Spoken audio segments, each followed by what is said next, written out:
Hi guys, welcome. I'm Elaine from Union Road, your organizer for the upcoming SPM Masterclass. Miss Lee has picked some SPM questions for you and she will tackle them in this first of 3 class preview videos. If you want to try out the questions before watching this video, you can download it on our SPM Masterclass website. In her full class, Miss Lee will be going through common topics that came out in past year exams, plus the right way to answer them. By the way, she's going to show you how to present your formula answers so that you don't lose marks. So register now at unionroad.com/SPM Masterclass. I'll see you there. Salam sejahtera murid-murid. Tadi kita dah lihat soalan 1 iaitu berkenaan dengan ikatan kimia ya, bab 5. Sekarang kita teruskan kepada soalan 2, kita beralih ke tajuk 7. Tajuk 7 ini apa? Iaitu asid dan juga alkali ya. Okey, jom kita lihat soalan 2 ini. Okey, soalan 2 ini anda diberi 2 beaker yang mengandungi larutan X dan Y. Kedua larutan ini semua kedua-duanya kepekatannya sama iaitu 0.1 mol per dm3 dan tetapi pH, nilai pH mereka adalah berbeza. Kalau cikgu lihat larutan X ini pH dia 2. Larutan Y ini pH-nya adalah 5. Okey. Lepas tu soalan ni dia hendak kamu berikan satu contoh, berikan satu contoh untuk contoh yang sesuai untuk X dan untuk Y. Ya, masing-masing satu.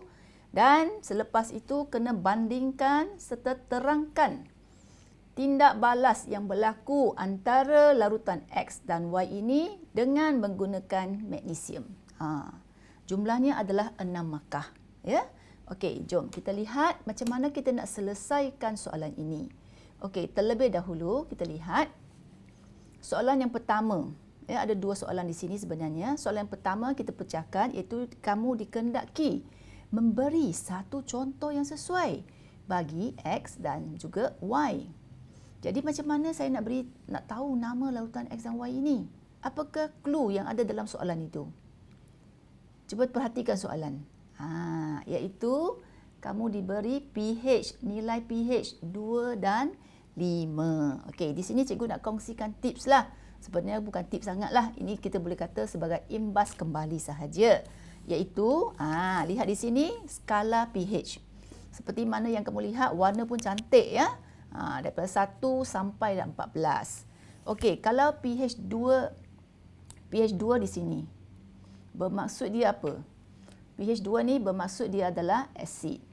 pH 5 di sini juga adalah asid. 2 dan 5 adalah asid. Tapi apa beza mereka? 2 dan 5 apa beza dia? Yes, iaitu kalau asid, nilai pH yang rendah itu maksudnya asid yang lebih kuat. Kalau nilai pH yang tinggi, maka dia adalah asid yang lemah. Jadi apa yang kita boleh rumuskan di sini?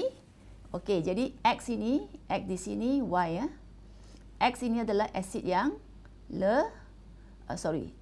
X ini adalah asid yang kuat, tetapi Y itu adalah asid yang lemah. Okey, jadi ini adalah tips je lah. Okey, jadi apakah nama untuk X dan Y? Apakah nama asid kuat? Iaitu kita ada HCl. Boleh tak saya tulis jawapan dia HCl? Cuba tengok balik soalan. Apakah kata arahan soalan? Dia kata apa? Dia kata berikan satu contoh. Ada tak soalan tu kata berikan formula? Tak ada kan? Kalau soalan tu tak cakap formula, maksudnya kamu kena beri jawapan dalam perkataan. Okey, tak apa. Jadi kita tukarkan. Apakah nama untuk HCl? Iaitu HCl ni adalah asid hidroklorik. Adakah hanya asid hidroklorik sahaja merupakan asid kuat? Ya, ada lagi kan, iaitu asid apa? Asid nitrik. Asid nitrik. Dan satu lagi adalah asid sulfurik.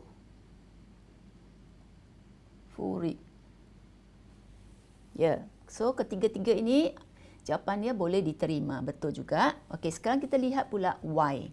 tadi kita dah setuju ya, Y itu sebab pH dia 5, jadi dia adalah asid lemah. Jadi asid lemah yang selalu kita guna adalah asid ethanoik. Okey, senang saja anda sudah dapat 2 markah di sini. So, ini 1 markah, mana-mana satu pun betul dapat 1 markah. So, dah ada 2. Okey, so ada 4 markah lagi. Ya, kita lihat seterusnya. Okey, bahagian yang kedua ialah kamu dikendaki untuk bandingkan dan juga terangkan tindak balas antara X dan Y itu dengan sebut logam magnesium. Ya. Okey, jadi sebelum itu cikgu tunjukkan satu video lah. Video ini memang saya tunjukkan satu logam magnesium dengan asid. Okey, cuba perhatikan tindak balasnya untuk dapatkan pemerhatian. Apa yang anda nampak di situ? Sangat jelas ada gelembung gas yang tidak berwarna. Ya?